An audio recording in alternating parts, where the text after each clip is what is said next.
to all of you for the second session in this University of Iowa senior college class on interviewing. I'm forgetting right now what even I named it, the art and evolution of interviewing, I think, something like that.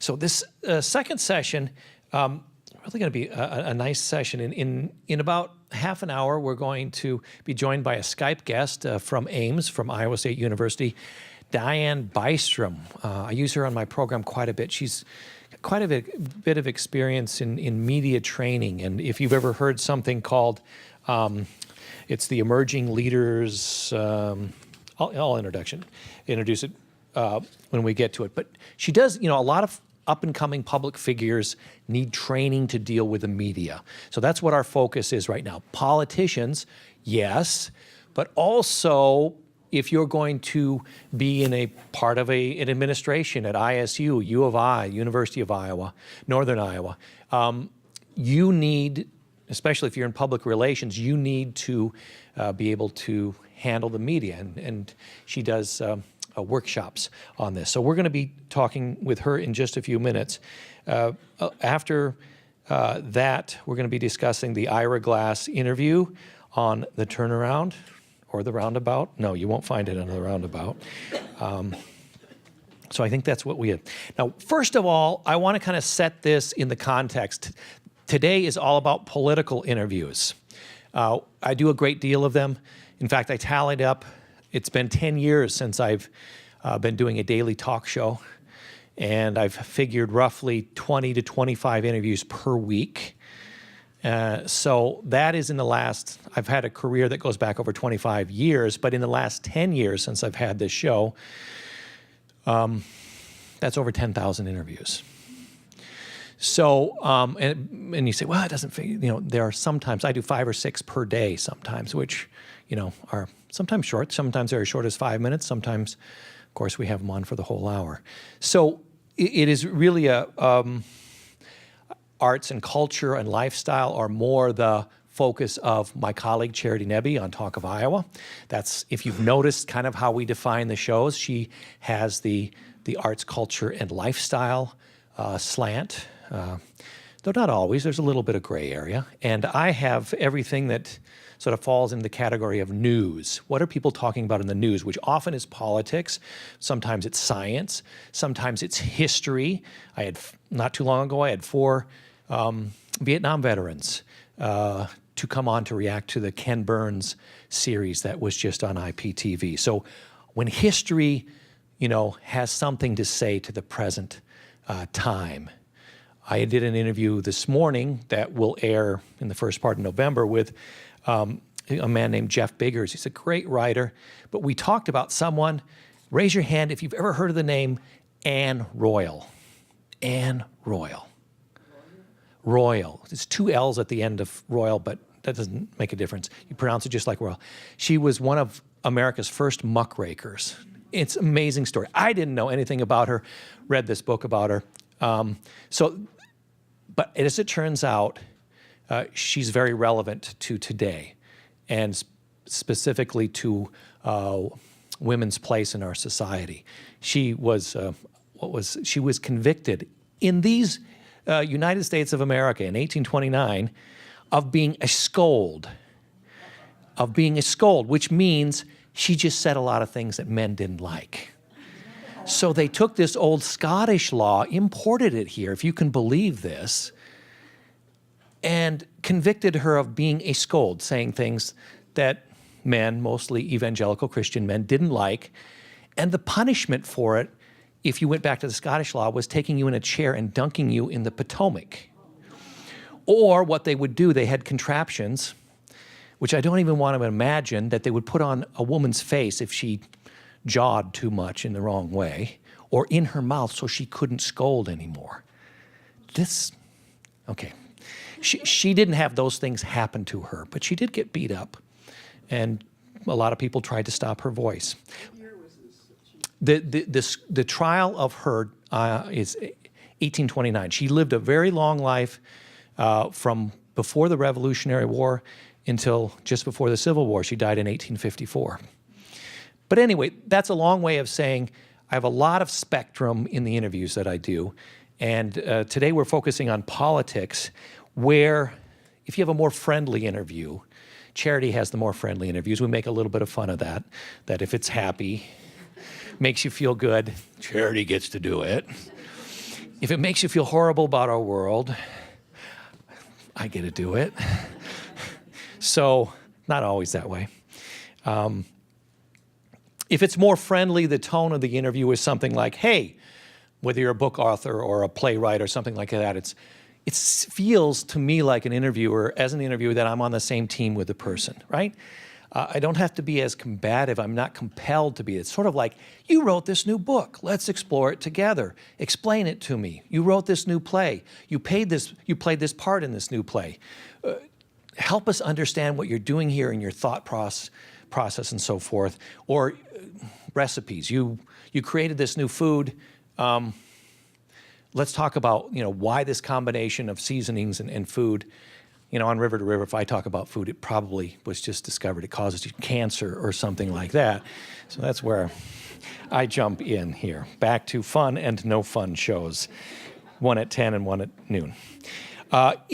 If I'm doing a political interview, it's more a confrontational interview. These are some of my hardest interviews also because you'll see, we'll talk with Kellyanne Conway, not talk with her, wipe your brow. But here, a little report about her style.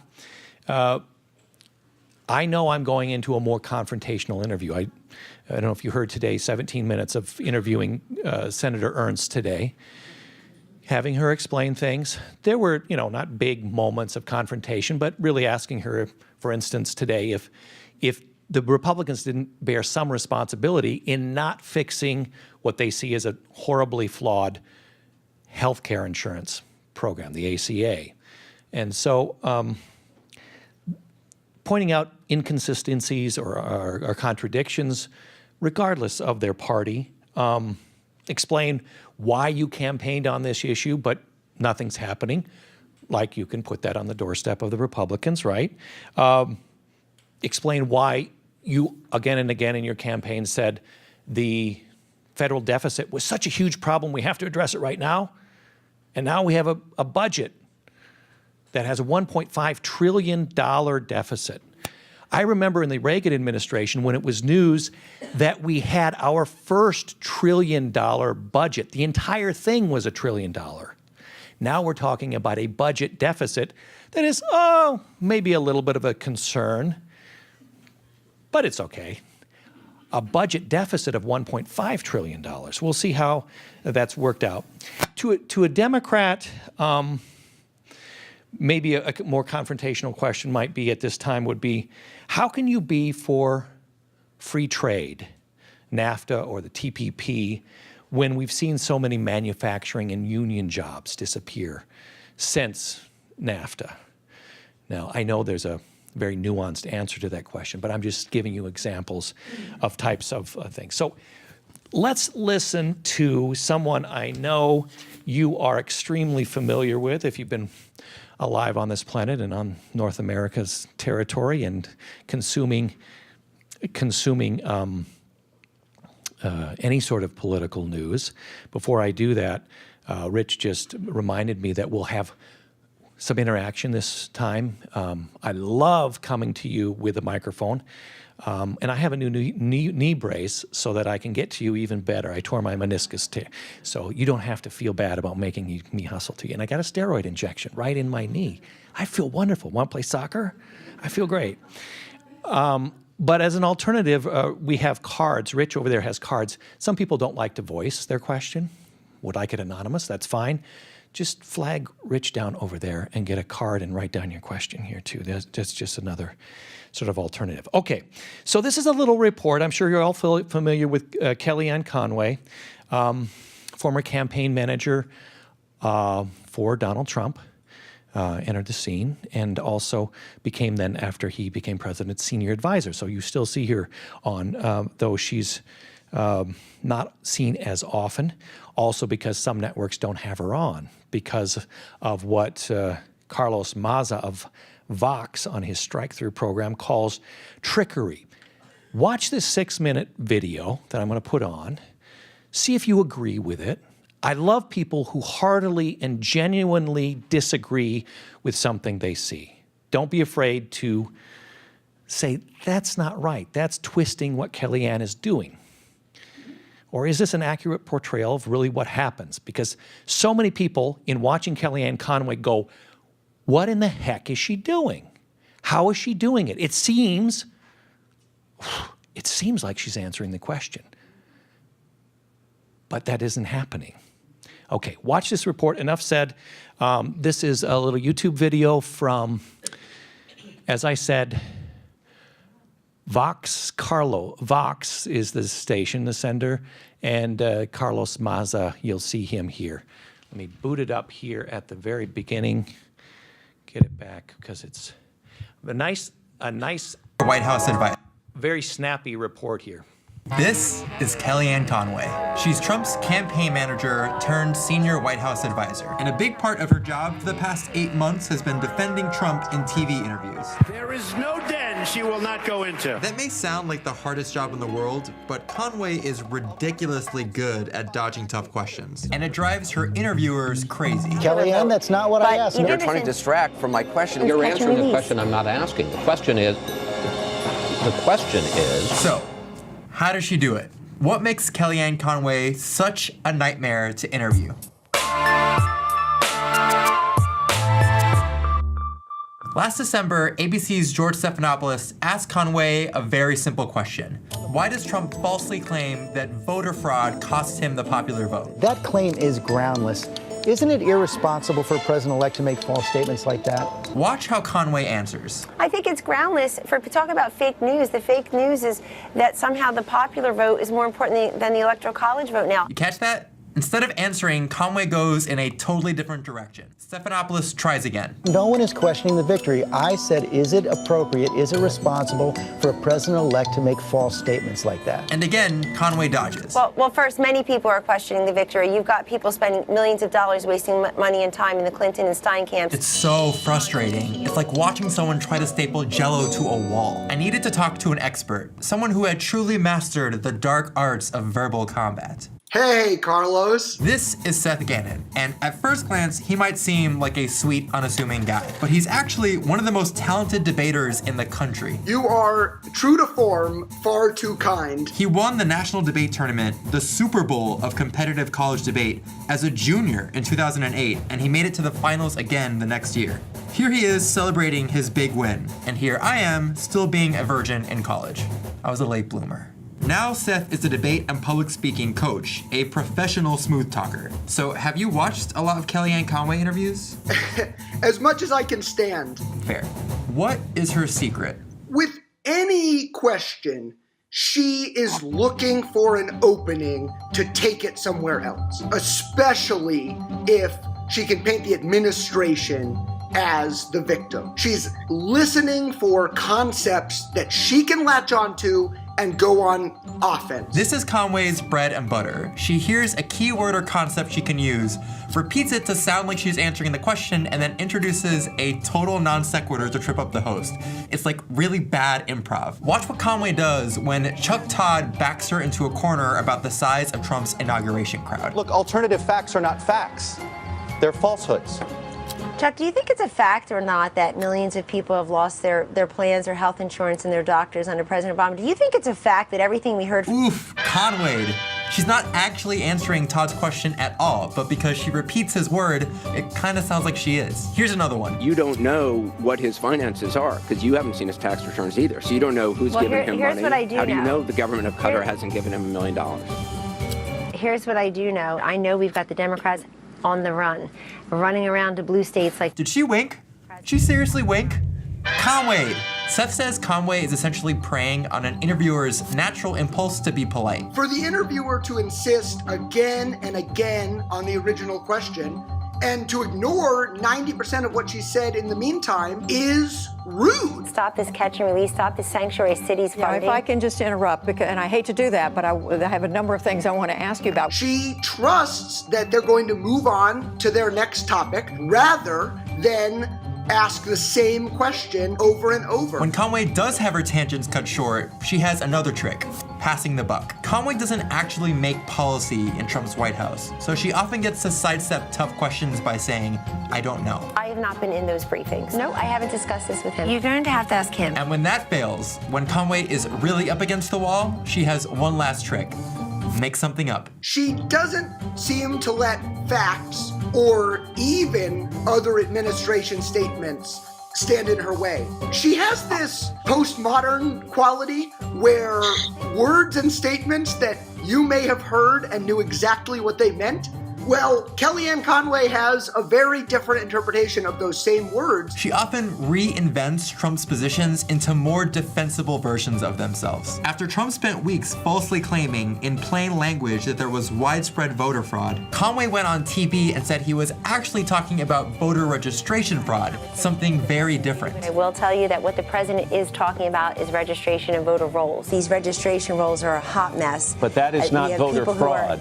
No, but this is what the president was talking about. He's talking about registration and rolls. No, that's not what he's talking about. That's what Conway wishes he was talking about.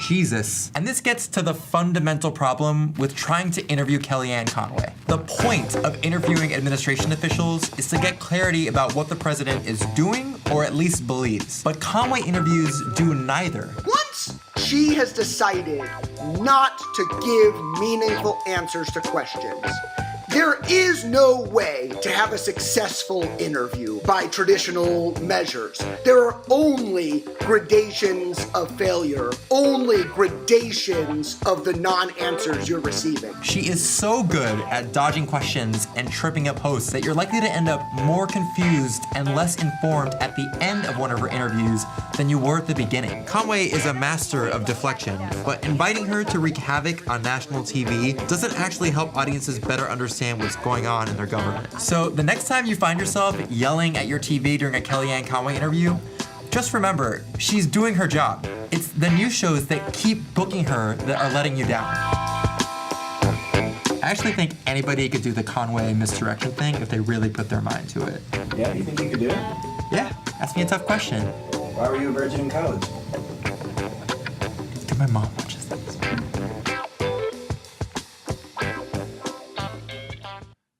Video?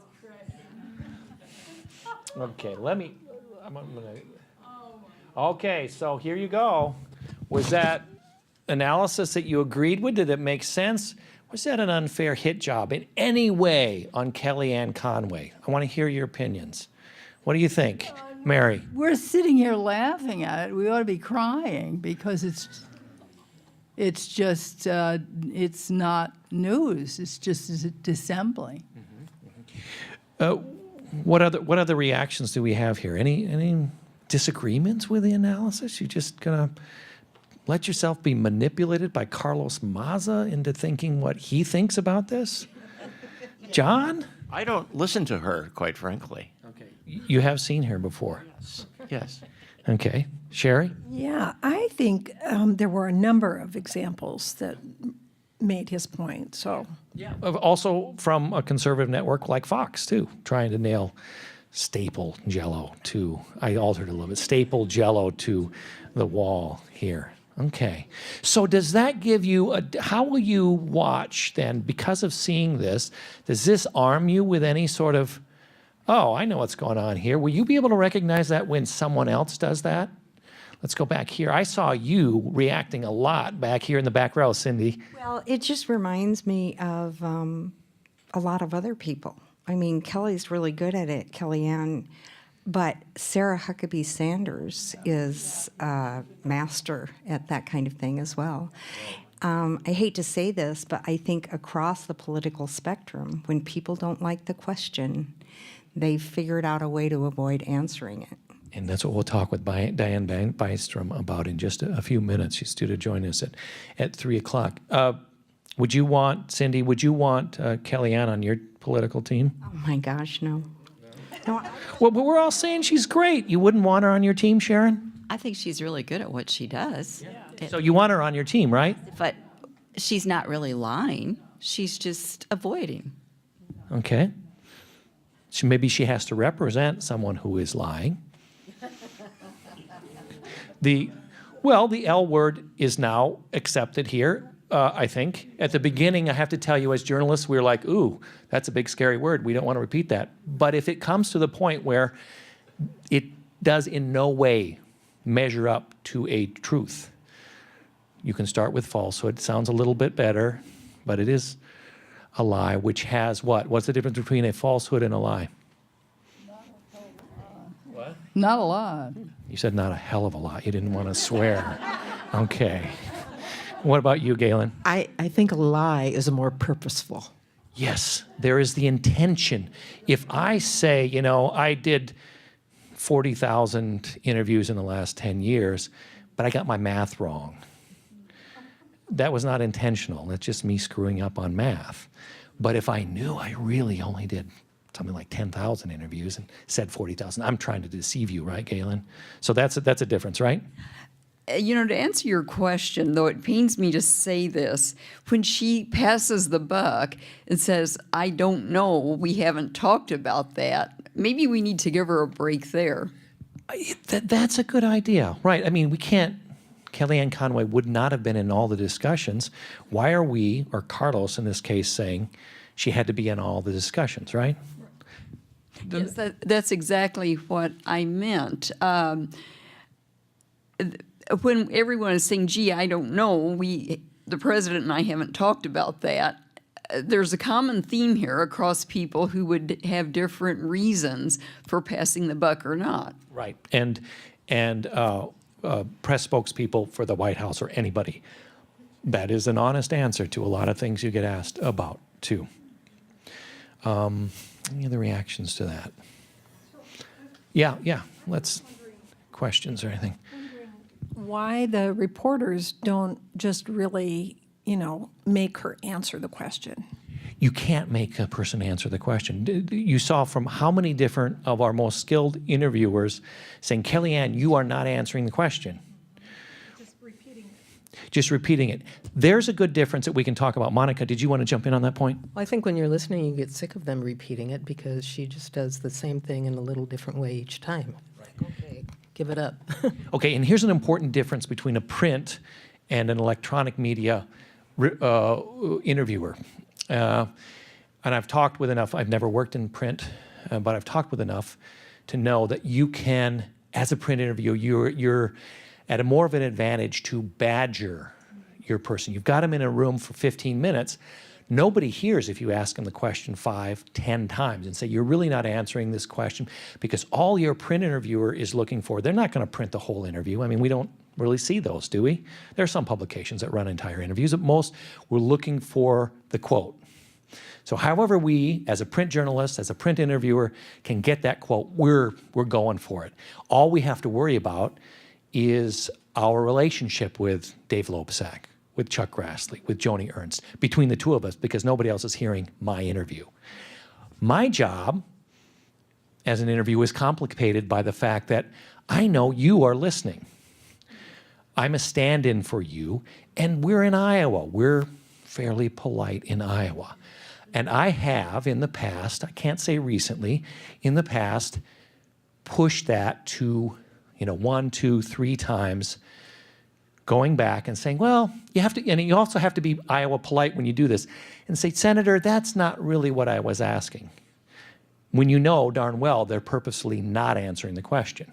So you're giving them kind of like, well, my fault. You didn't understand my question. I'm going to rephrase it, right? That's polite, right? So that's what we do. But even then, you can only push the limit so far. And I hope we have time at the end of the class, an interview that I did with Chuck Grassley that was live, where I try to get him to answer a question about whether he believes James Comey or President Trump. And you can form your own conclusions about, I guess, how well I did and how well Chuck Grassley informed us about the question I was asking. I'm going to see if Diane's on here. I had a test yesterday, but it was through my cell phone. No answer there, okay. What about the woman who does the... Sorry, let me get you on microphone, Catherine. The woman who does the interviews for the president with the press corps. She just cuts people off. She doesn't answer them. When she's tired of their question, she just moves on to the next person. You mean Sarah Huckabee Sanders? Right. Well, you have a little bit of control there, and this was, when you have a room of 50 people in the press, to get called on is something that is a reward for whatever that the president can sort of delve out at his pleasure. It was Ronald Reagan who first sort of made a breakthrough in a couple different ways, but also with the press corps, by learning the first names of the press corps. And this was a real change, this informal thing, and it sort of caught the press corps by, oh, the president likes me. He's calling me Ben. How can I ask a critical question when he calls me Ben? That's really tough. Also, going back to when you have Senator Ernst sitting across the table from you in a studio, it's harder to ask her a tough question. If she's on the phone, can't reach through the phone. She's a former military commander, right? Just joking a little bit. Okay. I wonder if I told Diane 3 o'clock, so she's supposed to be in her office. We're going to continue to do this, and Eric is this is a good time for me to mention that we want to thank our partnership with Coral Vision here. Of course, you've seen the cameras and the microphones and things like this. After all 4 sessions of this class are finished, Eric's going to edit it up a little bit, and then they'll be available online for you to watch, to hear your own comment, to send to other people for a certain amount of time. It'll be out there, right? It's quite a bit of data, so I probably have to flush that at some point there too. Well, while we're on the topic of Kellyanne, okay, Diane, I'm going to give you one more chance before we give it to Kellyanne, you see.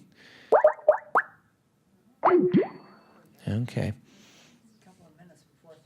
Yeah, it is. I don't know. See, if I was receiving a Skype call, I'd be like there 10 minutes before. Ask my wife, I'm like nervous. Like, I'm going to be ready. No, I'm not going to disappoint. Combing my hair. Yeah, I have memories of that about 30 years ago. Yeah. Thanks for reminding me there, Catherine. Let's watch this other video. Now, as indicated by the first Kellyanne video we had, this is not necessarily an interview, but it's popular culture taking a hold of this idea of networks not booking Kellyanne anymore. That's the message here. Don't book her. You don't inform your listeners. That's not any better. And then we had this film. I don't know how many horror film fans we have. I haven't seen it, but It, this new Stephen King film, how many saw it? The one guy, the 20-something back there, gets to see it. Okay, so you know It behind Stephen King, right? Stephen King's really fabulous horror novelist, this little town, and there's this creature that lives in the sewers, and I guess, right? Is this, you saw the film, right? And pulls kids in there through the really terrifying stuff. Like, you don't ever want to play ball in your street anymore after seeing this film. Let's look at this. So they took this, combined it with a horror film, and right? And Kate McKinnon, this one who does a fabulous job of impersonating Kellyanne Conway, is this, and it's just a knockout as far as I'm concerned. Knocked it out of the park. Here we go. After Senator Corker tweeted that the president was leading us down a path to World War III, White House advisor Kellyanne Conway called those tweets, quote, incredibly irresponsible. This woman does know that she works for President Donald Trump, right? What more can I say? I'm Anderson Cooper. Good night. And we're out. Here's the rundown for tomorrow. Okay. Do we have anybody for the third slot yet? Well, I know Kellyanne has been making the rounds. Are we that desperate?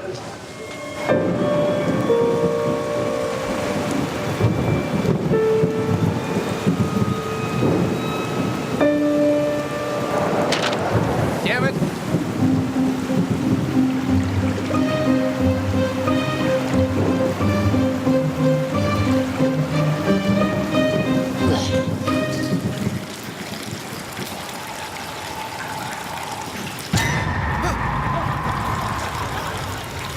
Kobe. It's me, Kellyanne Conway. But you can call me Kellywa. It's Kellywa is the dancing clown. It's Kellyanne. What'd you do to your makeup? I toned it down. We'll be on TV. I have to go. Wait, don't go. Don't you want a coat? No. I'll give you a coat. I'll give you a crazy coat. How about this? Okay, so Puerto Rico actually was worse before Hurricane Maria, and the hurricane actually did blow some buildings back together. And I don't know why Elizabeth Warren won't tweet about that. That's insane. I know. Do you want another one? No, shut up. Okay, so Secretary Tillerson did not call the president a moron. They were sharing a sundae, and the president asked if he wanted more sprinkles. And the secretary said moron. Are you hooked? Put me on TV. Hey, don't talk to her. Every day she drags somebody into that sewer.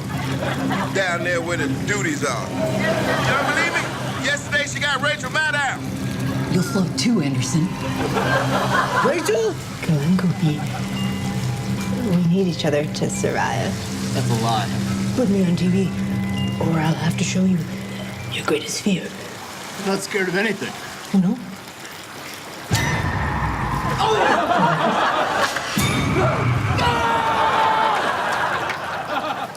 Anderson Cooper. It's good to see you. Hillary, is that you? It's me. I'm down in the sewer. Where did you think I'd be? Michigan or Wisconsin? Hey, Anderson, would you help me out? No, this is a trick. No, it's not a trick. It's me, Hillary Rodham Clinton. Here, if you come down, I'll give you a copy of my book, What Happened, by me, Hillary Rodham Clinton. Go on. Take it. Take it. Oh.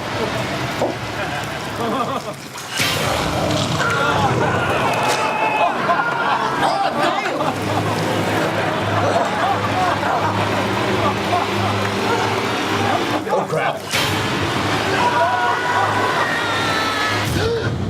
Anderson, are you okay? Oh my God, was I asleep? Yeah, we're back on in 5. Are you sure you're okay? Mm-hmm. Yeah, but I just haven't been sleeping.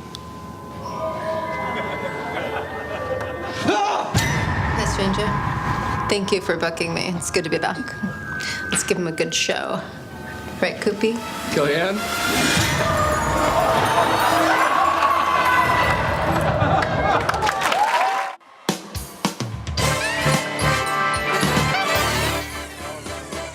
There you go. Okay, we're going to go back to, we recover from that. We need a couple minutes to recover.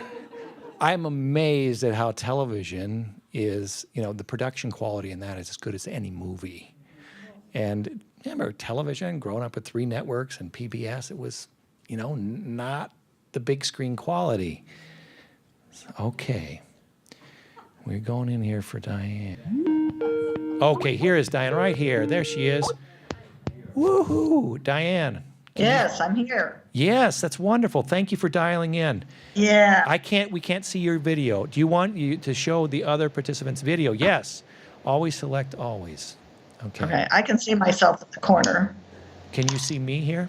Yeah. Yeah, I can see you and I can see I'm me. going to answer, select always show. I'm going to say always show, and then we should see you. Diane, yay. You see the class here. Let's welcome Diane Bystrom. We overcame the difficulties there. Okay, yes, always technology. It is. Even we tested this yesterday. I know. See, we didn't get we tested it with my cell phone. Okay, here we go. Let me introduce you, Diane, a little bit. I'm going to sit back a little bit over here so I'm a bit in the picture, and you can see some of our class, not all of them. Diane, you are the director of the Carrie Chapman Katz Center for Women in Politics at Iowa State University. We're seeing you in your office there at ISU. You have served as the director there of that center since 1996, according to the information that I have. A frequent commentator about political and women's issues for the state, the national scene, and also some international commentating for the media. Your research interests focus on the styles and strategies used by female and male political candidates in their television advertising, websites, and social media. Also, the coverage of women candidates and political leaders by the media. Just a little bit of extra context for what we're going to focus on is interviewing and your work in sort of educating public figures, including politicians, of course, how to deal with these nasty people in the media. No, these public servants in the media, in the free press. Okay. Anyway, so you run workshops for Ready to Run, and maybe you can explain what that is in just a moment. Also, Emerging Leaders Academy. And so let's just start off with you telling us, how does your work intersect with educating up-and-coming political or other public figures to deal with the media?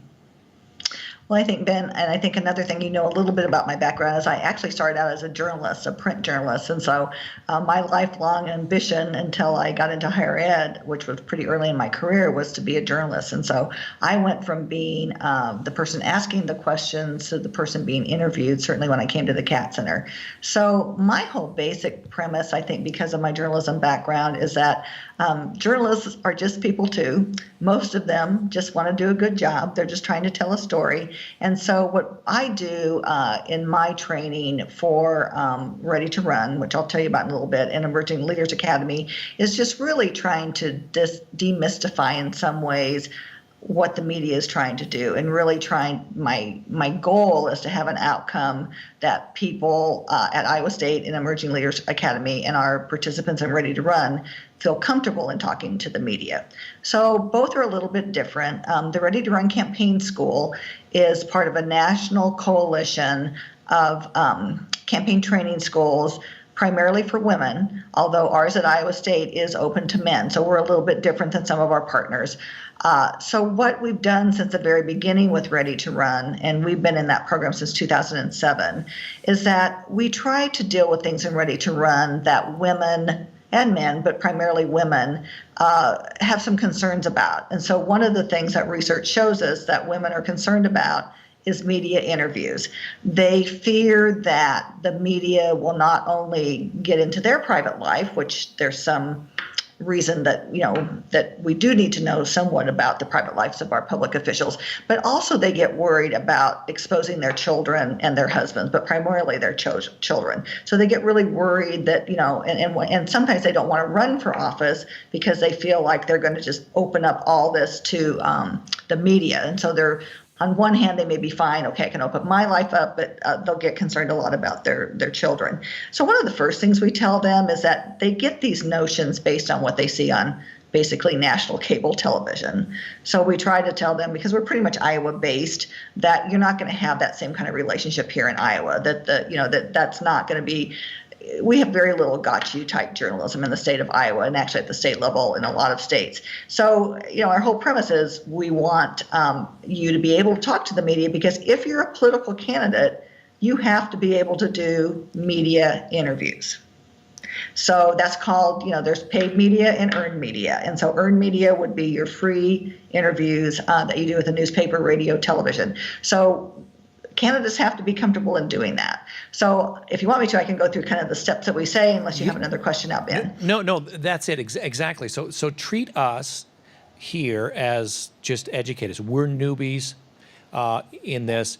What messages do you want to make sure we understand before I get my first media interview? What are maybe the do's and don'ts? Is that the way you go about it?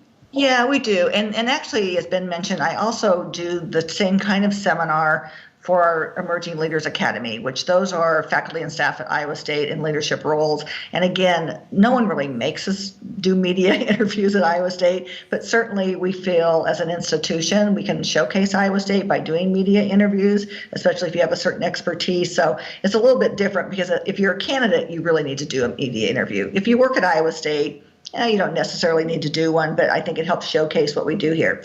But the rules of engagement are kind of the same. So really what we tell them to do is that, you know, first of all, we start out with the media is not out, by and large, is not out to get you. And there could be some times if there's a controversy that's a little bit more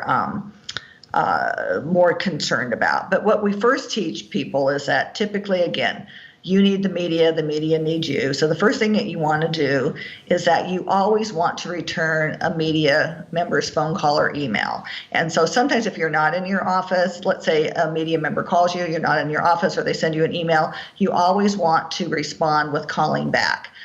Typically what I do, even if the interview request comes in after the person's deadline, I'll also, they'll just say like, I'm really on deadline, I need to talk to you now. I'll always call people back, because I think that's the first rule of engagement, is you treat the media with respect. So you call them back or email them back, and the requests can come either usually through an email or a phone call. One of your people on your staff. Right? What? It's usually one of the people on your staff who does the contact. No, actually, it's usually me. I usually we have a very small staff at the CAT Center. You want up-and-coming political candidates to call back personally?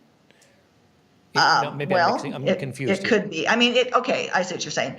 It depends on how, a lot of the people that we're dealing with are running for school board, they're running for city council. Gotcha. And so obviously if you're running for Congress, you'll have a staff member, a PR person do that. But a lot of the people that come to ready to run are running for local level office, and they don't have a huge staff. So if you do have a staff member volunteer to call back, that's one thing to do. So certainly you always want to return the phone call. And the first thing that I always advise them to do in returning the phone call, number one, ask them what their deadline is.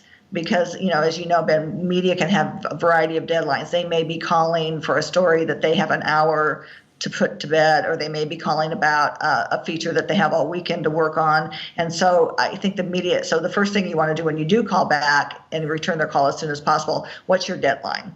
And so, and actually, I think the media are really very good about saying that. And so in that way, trying to work around their deadline, I think it's important as well. And that gets a little tricky, but if they're saying, well, I'm on deadline right now, I think another thing to do is to be prepared. So when you ask the deadline, I think you need to be prepared to say, if you're the candidate, or let's say you're just someone calling for the candidate, okay, let me get back to that person, or let me get back to you.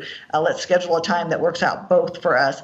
And I think also especially if you're not used to dealing with media on a regular basis, you should try to schedule that time in for yourself to prepare for the interview. You don't want to just do something cold.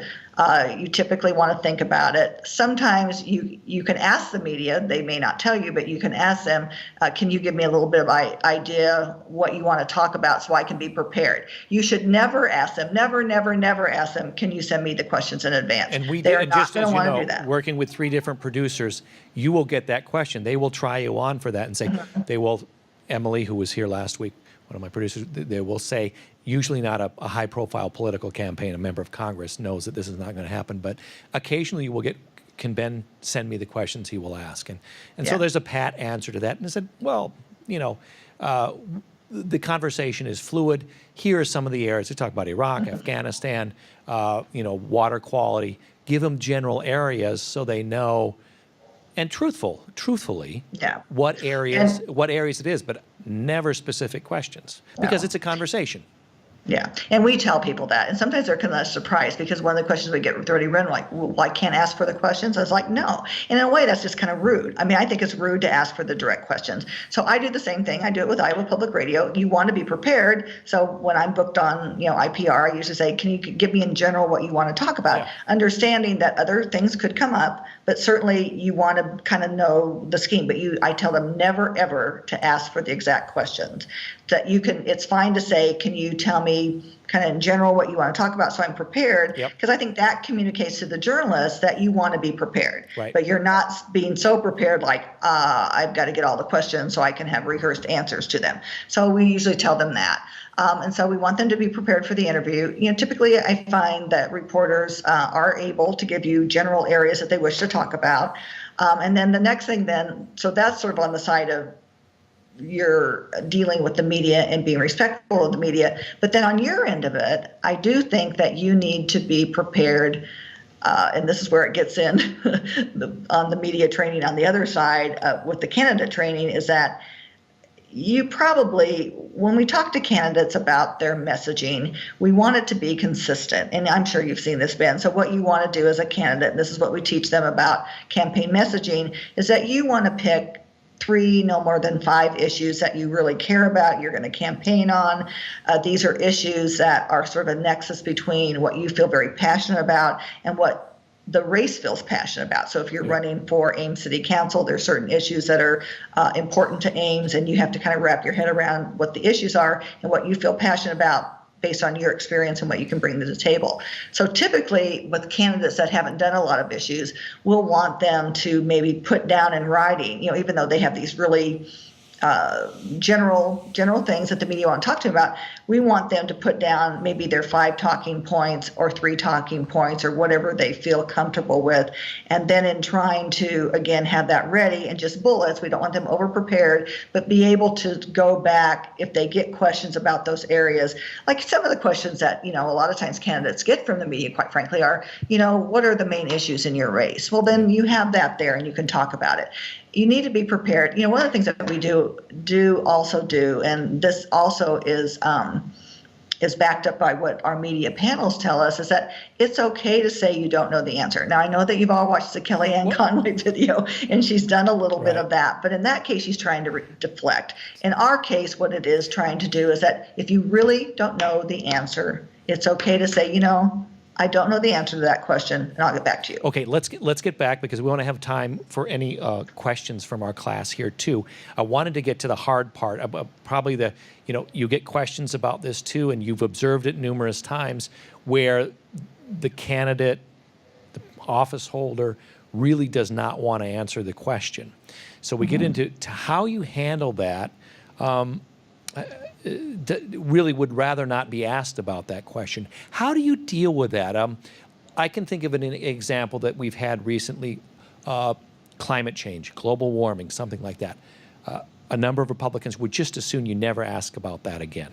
And also in talking about it, it may come as a surprise, but I don't think so to this class that, and I hope you will agree, that we have members of Congress who actually believe in climate change as caused by humans, but will never, ever say that in an interview because it does not agree with their base.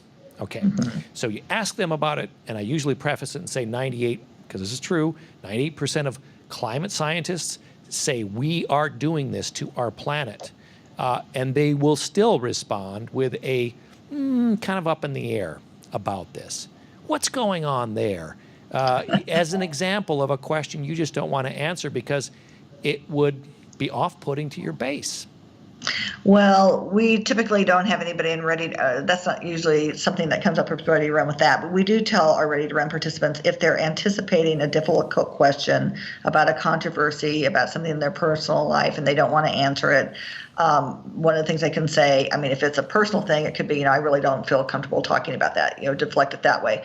What you're talking about now, and that does get into what I would call the pivot. And in the video that you showed the class, actually had a debate expert. Now, I wasn't a debate person in high school or college, but I certainly know enough about debate. In debate, we call that the pivot. That's the pivot, what they were doing. They weren't really trying to deflect, but they were trying to answer the question they wanted to answer, which is not the question from the journalist. So really what the Republicans are doing is that they're pivoting, and they'll say, and so, you have to, if they don't feel comfortable answering the question, they're not going to answer it. Right. So the only way, and that's climate change is a good example.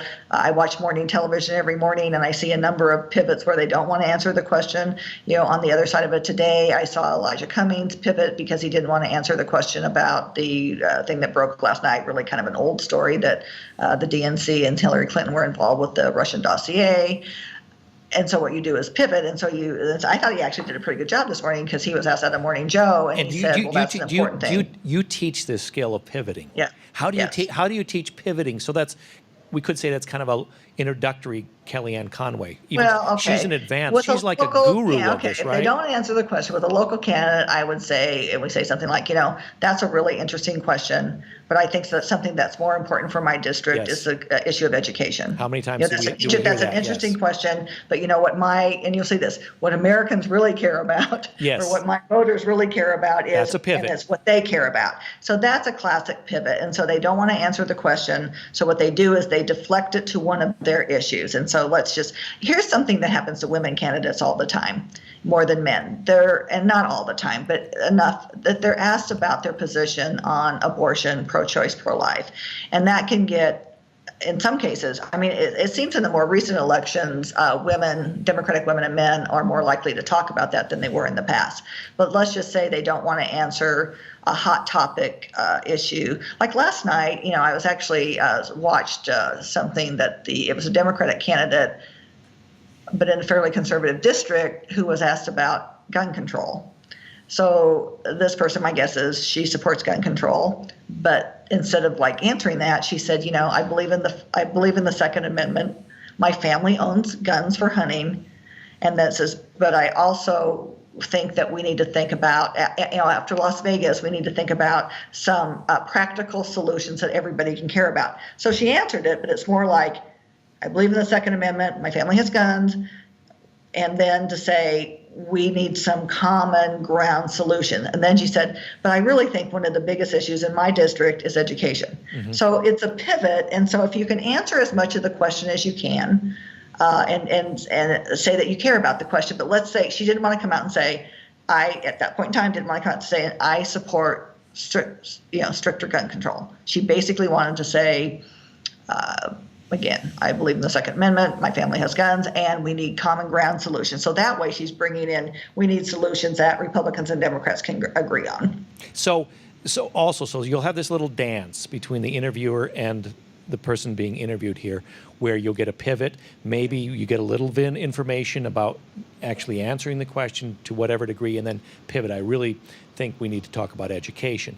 So then the interviewer comes back with, well, let's get back to my original question and things like that. And I don't know if you do any further training, because I know from my perspective, you've heard it many times, and we were talking about the difference between print, which you worked in, and broadcast, live radio. There are only so many times I can go back to try to get water from the well before I will get emails, why are you badgering the senator? Why are you badgering the congressman? So that's a little bit different. I don't know if your media training goes into that. It does a little bit. What we actually in the video about, and they saw the Kellyanne Conway video, right? They watched that. Yes, we watched that. Yeah. Okay. Well, one of the other things that's true in that is that, I mean, to tell you the truth, we actually encourage people to answer the question as much as they can, so they can just move forward. But if the question comes back to it again, we always talk about being respectful. Well, I understand that you're interested in that question, but again, I feel more prepared to talk about the issue of education, and let's get back some other time, and maybe we can explore this other issue. And so again, you're kind of deflecting.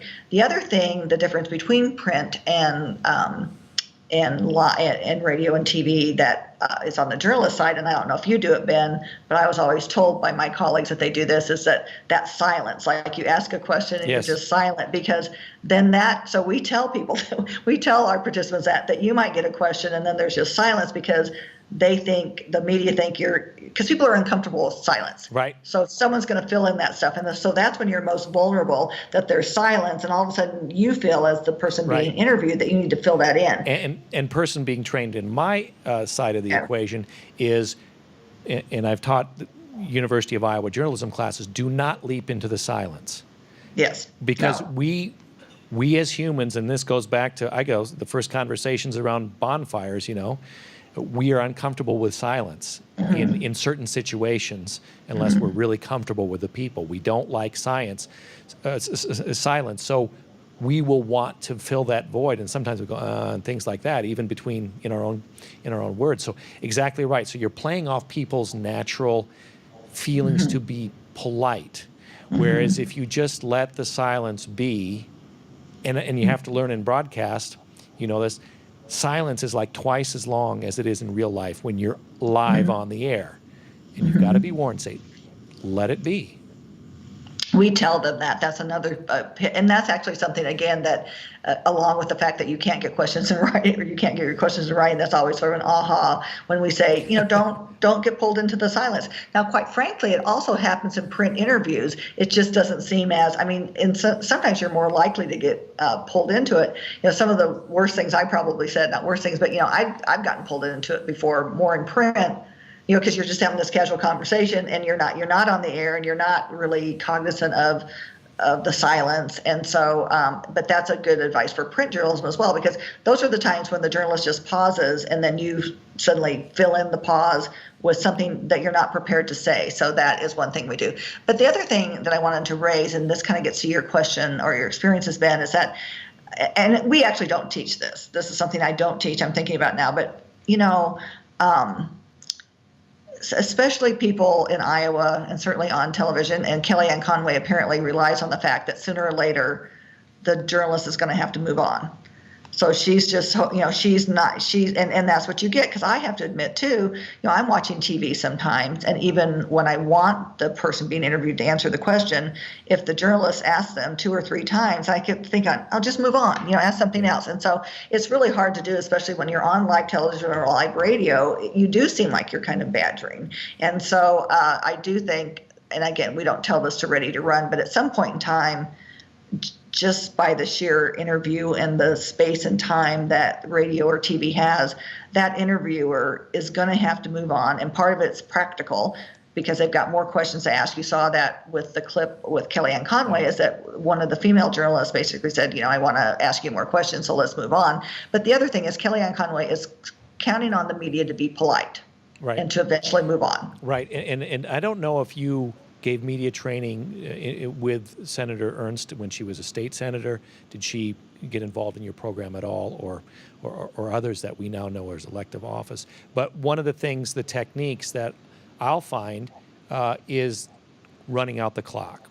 They are booked and have agreed to a 20-minute segment on River to River, and so it's like an hourglass. The sand starts to run out of the hourglass, right?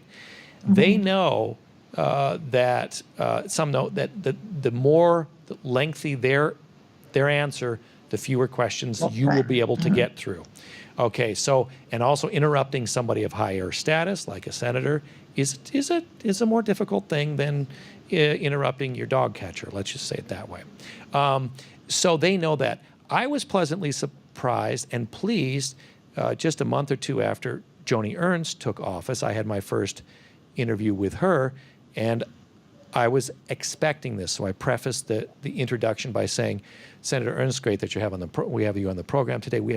I have a lot of topics we want to get to. We only have 20 minutes, and we want to get in some listener questions as well. So I want to respectfully ask you, to be briefing your answers, fully expecting that would not happen. I didn't really know Joni Ernst at that time. She was amazing in that she listened to that, and she kept her answers to the point and direct and concise. So that is something that I was surprised at, but you would agree there is, I don't know, you probably don't teach us the running out the clock method, right? Yeah, and we really don't emphasize that as well. Let me tell you about Senator Ernst. She's a very disciplined speaker, and her questions, in my view, tend to be on the short end of things. I don't know if it's her military background. Her answers. She has participated in Ready to Run, but as a speaker. Yes. So she's not been part of our media training. I don't even know if she's seen our media training. I'd have to think back on the sessions she was involved in. Typically, when our speakers come to speak, they speak, but then they sit in for other sessions. Mm-hmm. And so I don't know if she's been part of it, but I do think she ran for Senate against Representative Braley. I noticed in that race, he was much more, his answers were more long and meandering, even in the debates, and she was very precise. And she was, and that's the way she was in any kind of public speaking. Recently, I saw her speak at the Iowa Women Hall of Fame, and so she was one of the inductees this year. I think there are 5, and some of the other, women are given so much time to talk after they're presented with the award. And she was the one that, shortest remarks, but covered a lot of territory, and she just seems to have that as part of her DNA, if you will. I mean, she just seems to be a very precise speaker. And so that probably actually the format you gave her was actually pretty good. It matched what she was going to do anyway. It matched her strengths. And I do think she's unique in that way. And again, I saw it like every time I see her speak, she's not the one that goes on. She's not the one that meanders. She's always very focused. And so she, I think, has that in her speaking toolbox. Diane, I'm going to look back here. I know we have you for another few minutes. We'll look back here and just get a raising hands of people so I know how many questions I have to accommodate here. Questions for Diane. We got one back there. Okay. One is all I'm seeing? Okay. Well, I'll get back to you in just a moment. Let me, before we do go to that question, Diane, talk to you about how the media training that you have, the interviews that you've seen, the Kellyanne Conway, being Conway, this new political landscape we all find ourselves in since last year, since the 2016 campaign. Your thoughts on well, for one, that Donald Trump blew away conventions right and left. Not a little amount, a lot. We can talk, of course, we know what types of conventions we're talking about. And he was very successful about not answering the questions. And the people who voted for him, in part, loved the fact that he was saying, media, I'm not going to play your game. I'm going to play my game. I'm not going to agree to your interview at your precise time. I'm going to call in if I want to be on there, and I'm going to catch you unawares, right? Because if you call in, leading candidate Donald Trump calls into your TV show, your radio show, you are in an immediate disadvantage, right? Because your host has had no prep time, right?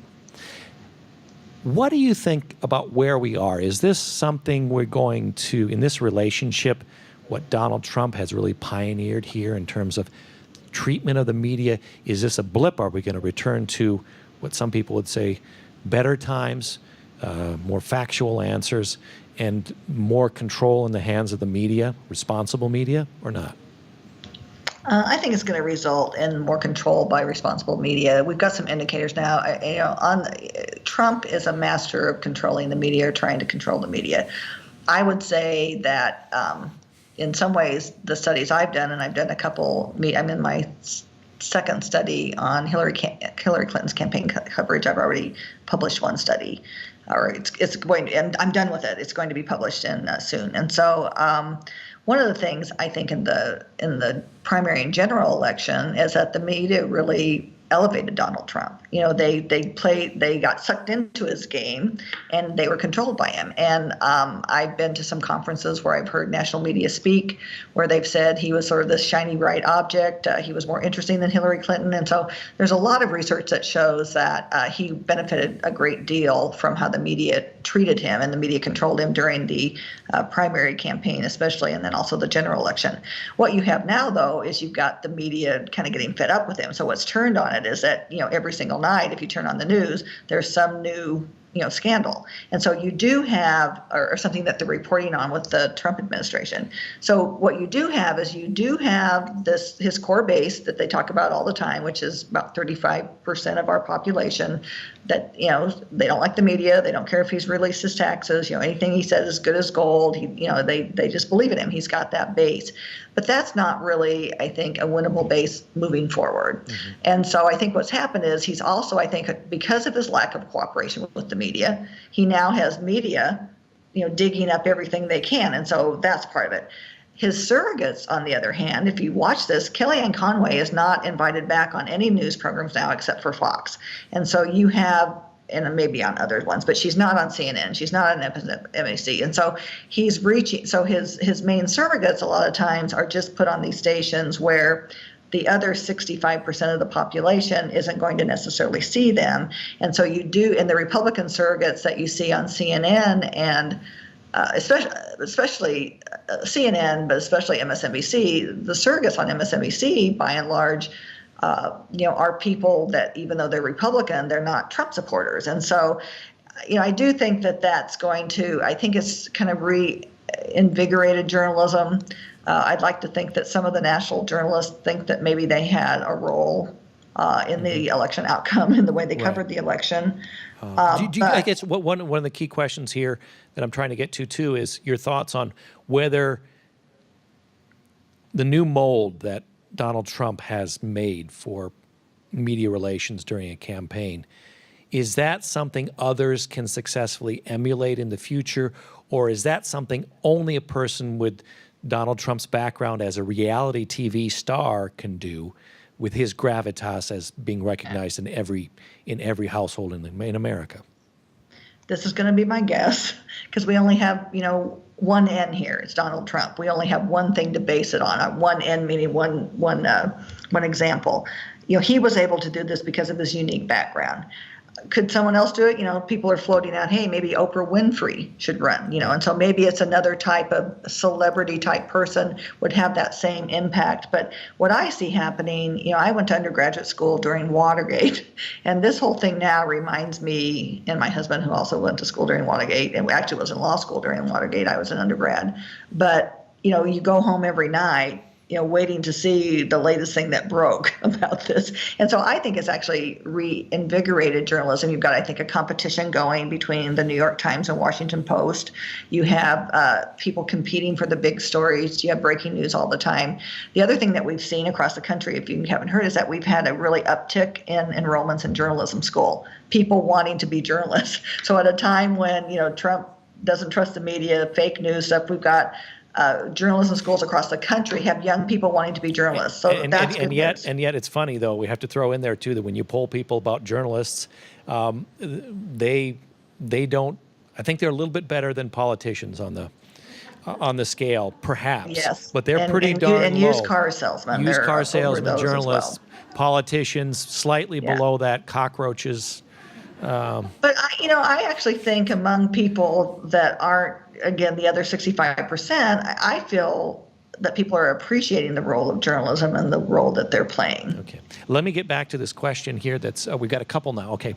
We're running out of time here. Hopefully, I'm going to disappear from your screen. I have Diane to get back to the audience. And I hope you have a few more minutes because we might run a few minutes over. Okay. Let me see your name tag so we can say Cindy. Cindy's back here. Okay, so I was wondering, do you prepare in a bipartisan way? Do you prepare candidates? Yes, okay. We do. So Ready to Run Campaign School. It is a bipartisan campaign school.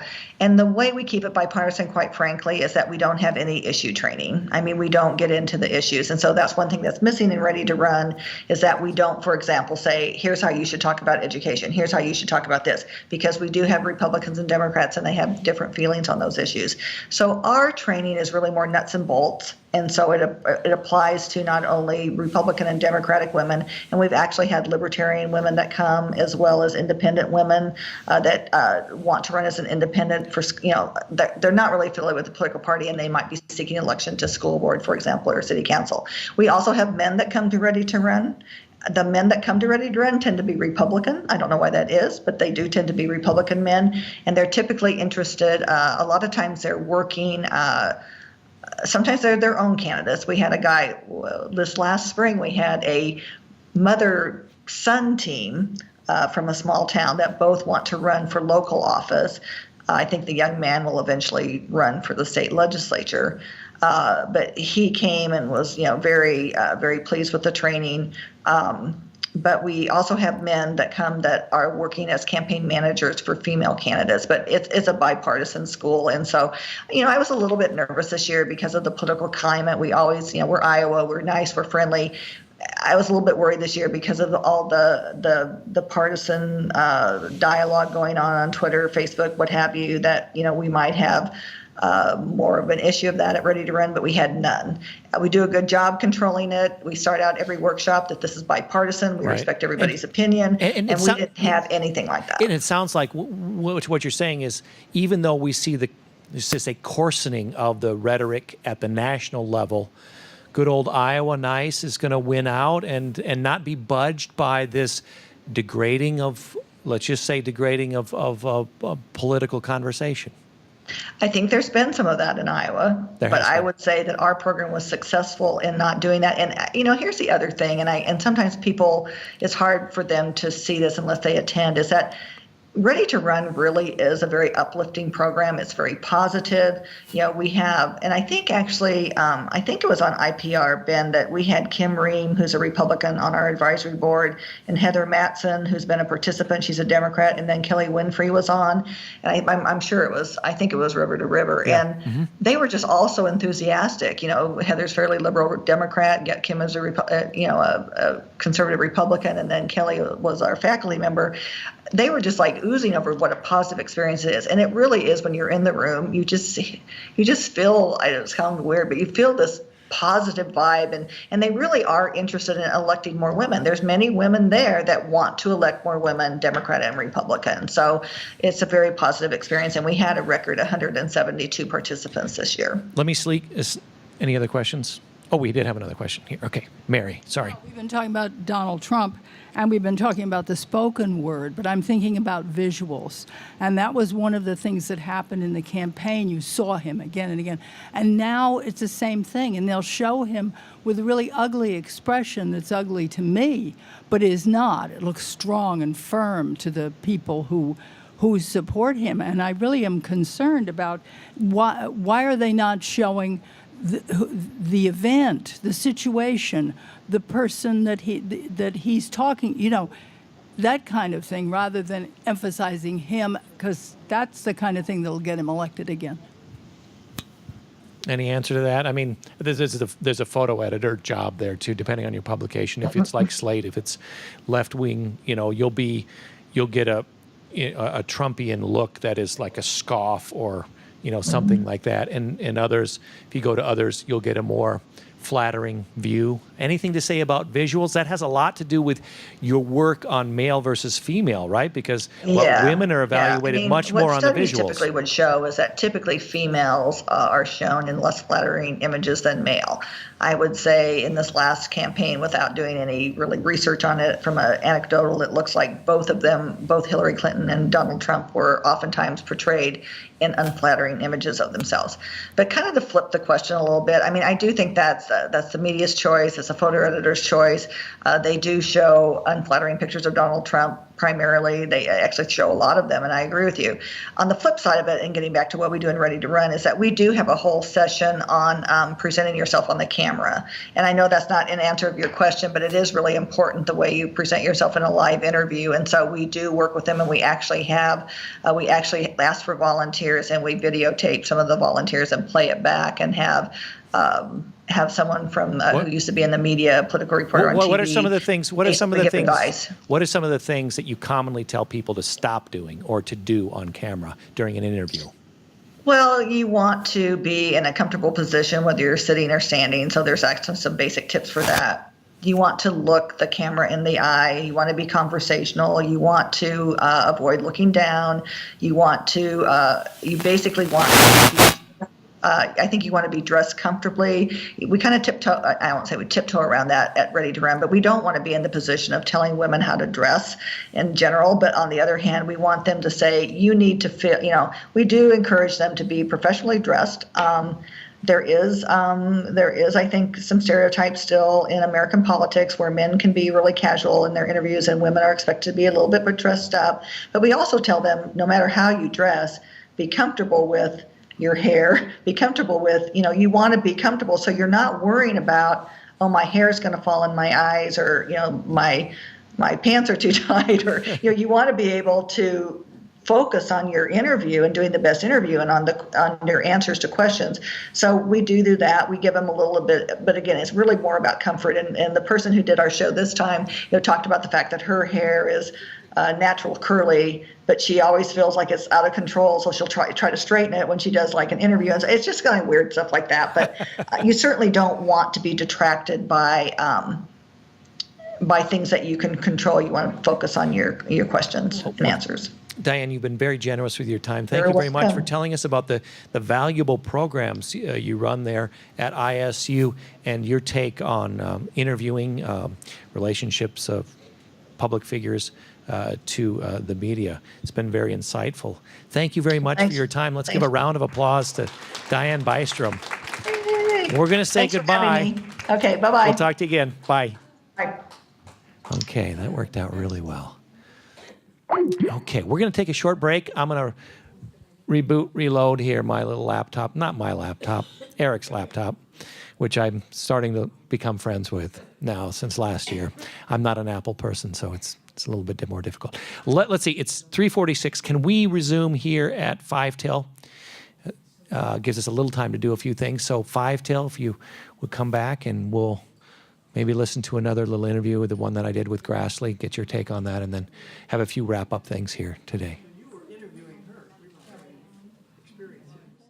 Just a questions for you. So what I'd like to do, you have in the first part of this class now that Kellyanne Conway video by Carlos Maza with Diane's expertise, with whatever hints I have given you, you've hopefully become a better person at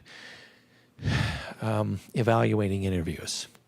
And the position that the interviewer is in with more difficult interviews, and the position from Diane is, you know, how people are trained to get along with the media and get their messages out. So you are armed with this. Now I'm going to bare my breast and let you throw a dagger in it, or maybe even a larger thing.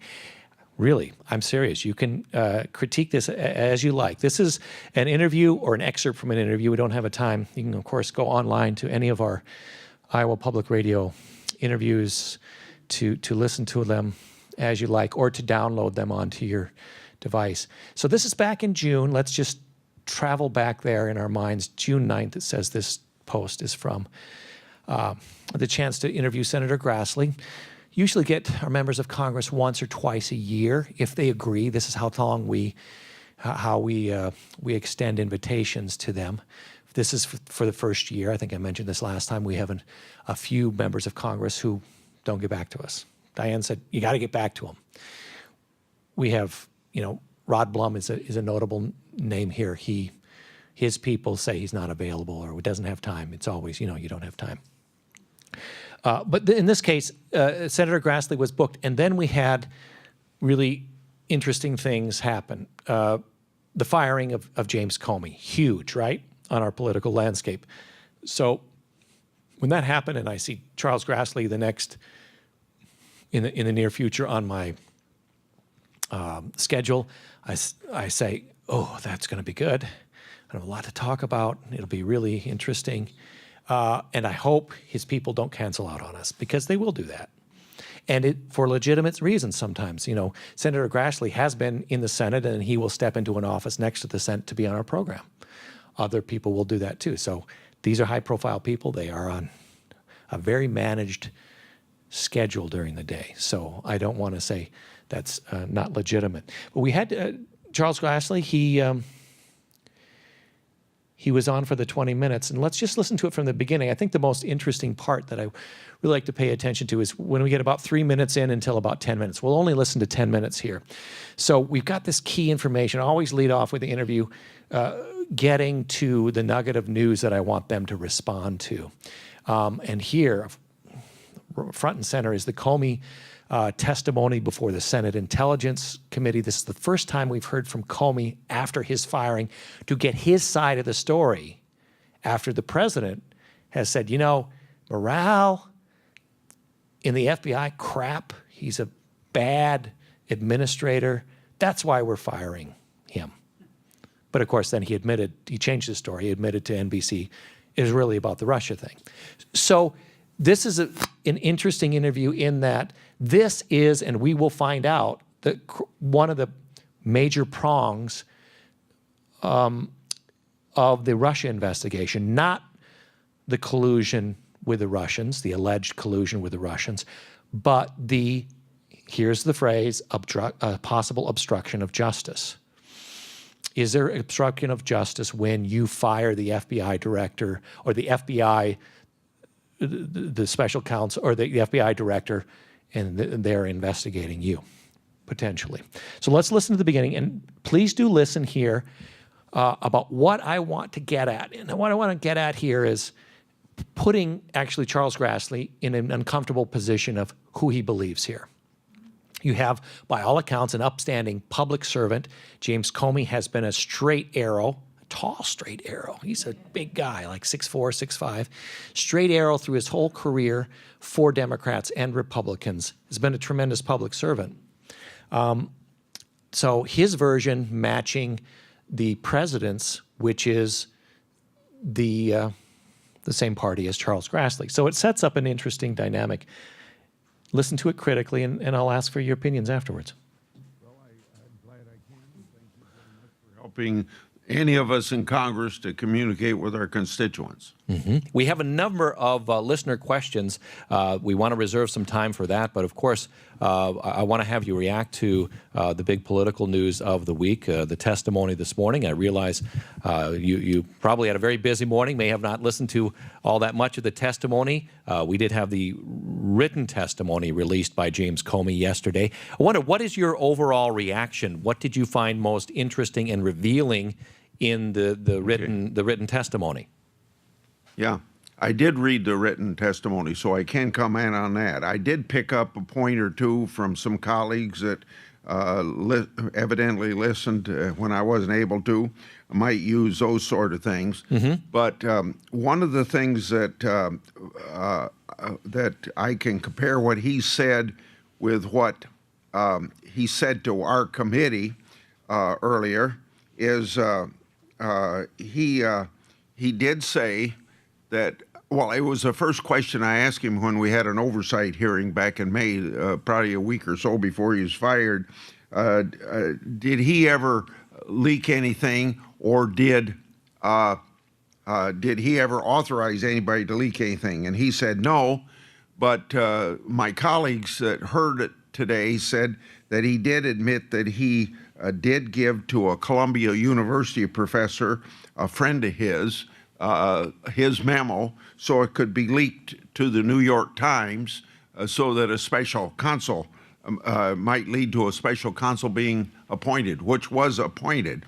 And then that brings up the question, well, why didn't he take the same procedure of deciding that a special counsel would be important in the case of Hillary Clinton? And then one last thing, and then I'll let you ask another question, is it's very clear now, even before today, that he had told the president 3 times that he was not a target of investigation. Now, Comey told that to me as chairman of the committee. He told it to Senator Feinstein as a member of the ranking Democrat on the committee, and he told President Trump himself. So if a president of the United States is not under investigation, then you wonder why he was hesitant to tell the American people that the president wasn't under investigation, because the cloud over the president as president of the United States is a very detrimental thing if people think he's being investigated, but he's not being investigated. Okay, so here's the point, which it's kind of just a prep. I just wanted to get you into the interview. So here's the thing that go at. Thank you. So this is this part right now is the part I really want you to listen to critically, because I'm trying to get his view on who he believes and see the different ways that I go at it. So let's listen to the next 5 or 6 minutes. Also, the president, as we understand, implored James Comey to publicly clear his name several times. But in addition to that, according to testimony, President Trump repeatedly put pressure on the FBI director. He demanded loyalty. He asked that an investigation into an advisor, Michael Flynn, be dropped. Are these appropriate actions and words from the president to the FBI director? You use the word pressure. I don't think Comey has said pressure. I think he has characterized him in that way. With respect, I think he has. Then you kind of get into a he said, she said sort of thing. There's an interesting thing that we didn't bring up in the first one. Just a little instance of it right there, and I have to watch out. Steve King, when you interview him, he is known for this. If I have a big preface to my question, he will find one thing that he can quibble with in the preface, and instead of answering the question, he will be able to go on to the attack to say that's not fair because I don't agree with that word. He did it a little bit here, pressure, and I knew pressure. So when I've learned through pain that you make sure every part of your question and your preface to your question, how you're setting, is absolutely accurate, or they will jump on it, okay? Depending on their disposition. Just to point out another technique that I don't think we mentioned. And quite frankly, if there was pressure brought to bear, then you would expect you would expect that he would be you know, that it'd be reported as a crime and there'd be action taken. And obviously, I think the answer to your question is, and Comey didn't do anything about that. So after Flynn was fired, the president said that he hoped, I think this is what you're talking about, he hoped Comey would drop that review of the Flynn, and so I think it's clear that nobody has ever been prosecuted, or it's a crime just for hoping something. Let me play, if I could, Senator, a bit of audio from this morning. That was one of the most striking bits of audio. This is James Comey saying that the shifting explanations for his firing confused him. Comey says that Trump had told him repeatedly that he thought he was doing a great job and that he was well liked by the FBI force. So let's listen to this approximately minute of testimony from this morning. So it confused me when I saw on television the president saying that he actually fired me because of the Russia investigation, and learned again from the media that he was telling privately other parties that my firing had relieved great pressure on the Russia investigation. I was also confused by the initial explanation that was offered publicly that I was fired because of the decisions I had made during the election year. That didn't make sense to me for a whole bunch of reasons, including the time and all the water that had gone under the bridge since those hard decisions had to be made.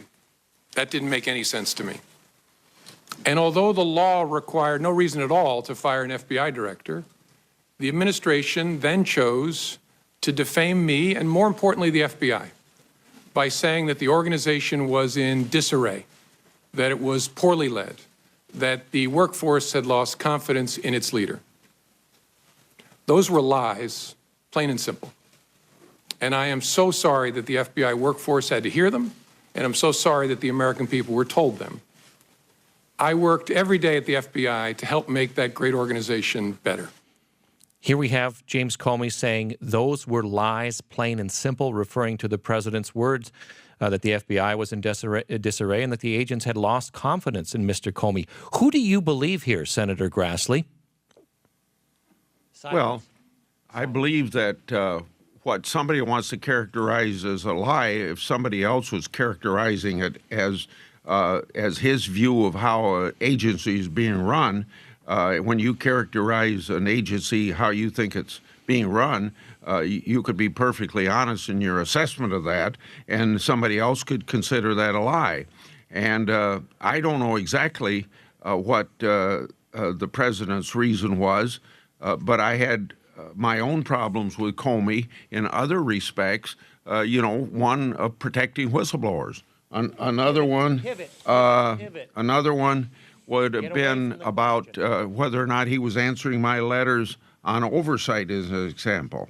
And I think it's clear that the president clearly wasn't happy with Comey for allowing the public to think that he was under investigation when he wasn't under investigation.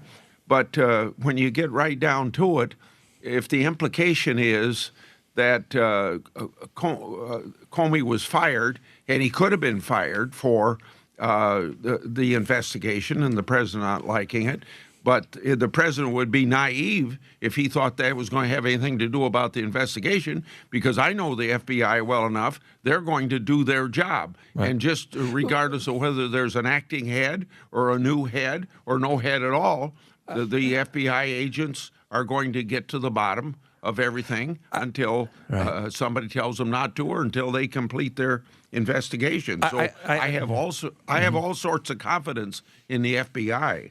I guess a very simple way of putting this, or restating it, is a lot of this all comes down to who do you believe, James Comey or Donald Trump? Senator Grassley, who do you tend to believe? You know both of them. Whose version do you believe? Well, it's kind of like you heard Comey say, my colleague said that he said several times, I'm not in the head of this person or that person, and I don't know what their motives are, or what they're saying, and I'd have to give you the same answer that Comey gave. No, but I mean, you could judge a person's character and what their past record is and say, I tend to believe this person over that person, can't you? But here's the thing. It doesn't matter what I think about who to believe or not to believe. You got to go by the facts. What do the facts tell you? Well, the facts tell me about which version is the truth here. Well, we're into this because we know that Russians tried to influence our investigation. There's all sorts of accusations, all sorts of evidence about that. There's no evidence whether or not they made any difference in the election. Mm-hmm. Yeah. Let me go to some listener questions. Okay. So there you said. So you had, 3-4 goes at it right there. You have to be polite. You are talking to a senator after all. I don't care if it's a senator or dog catcher, whatever it is. I like to be polite. That's the way we are. Like to have civil discussions here. But you still want to do your best, and this is a live situation, to get him to answer the question. It was an impossible situation for him to be in. It would have made huge national news if he would have said, I believe the fired director more than the flag bearer of my party, the President of the United States, right? So it was really an impossible thing, but it was kind of fun to listen to him squirm, wasn't it? I don't know. So give me some reaction. It doesn't have to be a critique of my work. I was just throwing that out there. But your general reaction, we've got to finish up here in a minute, so it'll have to be brief. Just give me some reaction. Well, now we have Republicans that have the courage to come out against Trump. So Grassley, would have made a big headline, but he would have been more ethical, because I know he really believed Comey. You did a great job, Ben. You really did. I knew there was a reason I came back to you, Galen, first of all. Okay. Anybody else reaction here to point out? Okay. I just have a question about Grassley. You have interviewed him a number of times over the years, is that right? And he seems to be a rather inarticulate person. And has he always been this way, or do you notice any kind of change in recent years? And I say that because there are people who say, probably wrongly, that he's getting senile, or whatever. I'm not going to comment on that. You can make your own judgment. You heard the same audio that I did. He was not in the studio. Ooh, yeah. I know. I wouldn't like to comment on that. I think you could draw your own conclusions. Tom Harkin, I noticed with him, Tom Harkin had a long-standing hearing problem. So when we had him in there, you want to make sure that the disabilities, in this case, hard of hearing that Tom Harkin had, that you don't take advantage of that, or portray it as something that it isn't. I'm going to leave it at that.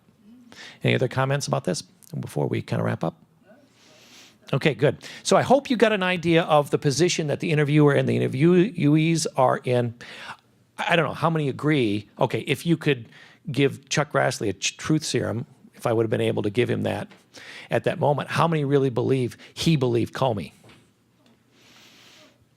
Okay, so maybe half of you think he really believed Comey, and others are saying this is the president's version. Okay, let me wrap up with a couple comments before we go until next week.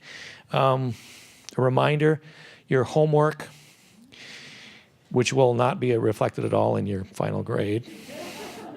The StoryCorps, it's storycorps.org to get those great questions. Remember, I asked you to interview someone who has a pivotal moment that you can interview them about them. Maybe you were partially involved in that pivotal moment. Maybe it's a son or a daughter, sister, brother, something like that. And realize the great opportunity that you have right now, because this is one of the great appeals of being a journalist, is that you get to be nosy. It is, I could write out a license for you and hand it to you and say, you have this license to be nosy. And that's, you ask any journalist, and the first time they get to do that, it's really a cool feeling, because you get to ask people you don't know questions, sometimes personal questions, but you're not a weirdo. At least, you're not prying, you're doing your job. And it's a lot of fun to be given a license to do that. You have the license from me. If you'd like me to write it out, I can give it to you, so you can hand it to that person. Ben Kieffer gave me a license to interview you about a pivotal moment. I'm just kidding. But you do have a license, and it's fun. So even if you're not going to share any of your experience of this interview in this class, and if you want to keep it completely to yourself, or whatever part you want to keep to yourself, have that experience, because you've got a license right now. In a couple of weeks, you don't have that license anymore. Be revoked. Next week at this time, how many people have interviewed someone they know about a pivotal experience already? Doesn't have to be recorded. It's just for your experience so that you can kind of see what's going on and follow that, the great question suggestions that they have on storycorps.org. Next week's session, well, this week we had a person, we focused on political, public figures, a person who advises how we best act with the media in a public position. Next week, we'll have a guest, a person who advises traumatized people and families, giving them tips on dealing with media interviews. The old saying in the media, in journalism, if it bleeds, it leads. That's more of a, I don't like to think of that as public radio claiming that, but it's certainly true of, commercial TV and radio, okay? If someone dies, if somebody's injured, that's what captures the headlines there too. So this, her name is B.J. Franklin. We'll have her for pretty much the entire session. Also because she is not the only one coming. She has spent years advocating. This is what her life is like. Imagine this as a job. There's a murder you hear about in the news. She's probably heard about it before it gets in the newspaper because she's called and goes to the family of the murdered person to make sure she can kind of swoop in their trauma and give them advice about a number of things, including dealing with the media, and tell them the media will descend on you. And they will want this story, and they will want to get, certain people, we don't try to exploit people this way. Certain people will show up your door and want that shot of you crying or yelling or whatever, okay? This is what she does, and she's been doing it for years. She's incredibly valuable service, runs it out of Cedar Rapids. You'll hear more about that program. In addition to B.J. Franklin, she will be bringing along a mother who lost her daughter to murder a few years ago here in Iowa City, okay? I've had her in classes before, and even when, of course, if you have a family member murdered, a daughter, a son, is very fresh, no matter if you talk to them a year after, 5 years, or 10 years after. Next week's session, if I base it on the last time she's been, the 2 or 3 times I've had her in previous classes, all undergraduate classes, it's very emotional. And I don't know any of your backgrounds here to the degree to which maybe you or other members of your family have been put through trauma. I certainly don't want to have anybody triggered here to be re-traumatized. So this is your fair warning. That's what we're going to be talking about. It's very valuable that we know this information, how traumatized victims should be dealt with as interviewers. That's why I have it from my classes. But it's not the easiest thing to get through. She does it very respectfully, but it is, it is raw. That's what we'll be having next week. So, and I made a note here. I want to be able to tell you. So, if you think this might not be something for you, you make that decision. If you want to come, you find out it's not for you, and you want to leave, I am certainly not going to think badly of that. I will completely understand that. So, just with those little footnotes, I guess we'll conclude. And there were a couple people who wanted to talk with me afterwards, so I hope to answer your questions. Otherwise, we'll see you next Wednesday. Thanks, everyone. Nice class.